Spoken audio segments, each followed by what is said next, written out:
महरौली में 700 साल पुरानी तारीख की मस्जिद, मदरसा और कब्रिस्तान पर बुलडोजर चलाने का मामला अभी शांत भी नहीं हुआ था कि दिल्ली डेवलपमेंट अथॉरिटी यानी डीडीए के एक और कदम ने दिल्ली की आवाम बिलखुसूस अक़लियतों को चौंका दिया है।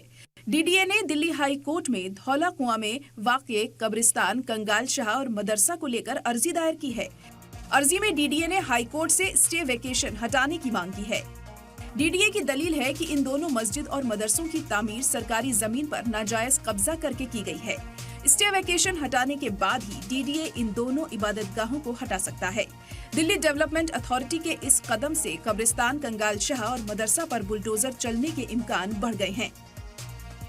जबकि दूसरी जानिब वकील दिफा का कहना है कि धौला कुआं की इबादतगाहें वक्फ बोर्ड की जमीन पर बनी हैं। ये डीडीए के वजूद से पहले की बनी हुई हैं, जिसका रिकॉर्ड वक्फ बोर्ड के अलावा रेवेन्यू में भी दर्ज है। बावजूद इसके डीडीए यहाँ बुलडोजर कार्रवाई के लिए बाजिद है। आपको बताते चलें कि गुज़िश्ता साल 20 अक्टूबर 2023 को दिल्ली सेक्रेटेरिएट में मजहबी कमेटी की मीटिंग प्रिंसिपल सेक्रेटरी होम की सदारत में हुई थी। मीटिंग में दिल्ली वक्फ बोर्ड के जिम्मेदारान भी मौजूद थे।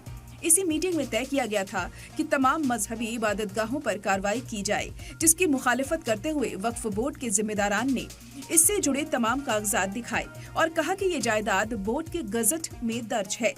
इसे गैर कानूनी या नाजायज कब्जा नहीं कहा जा सकता।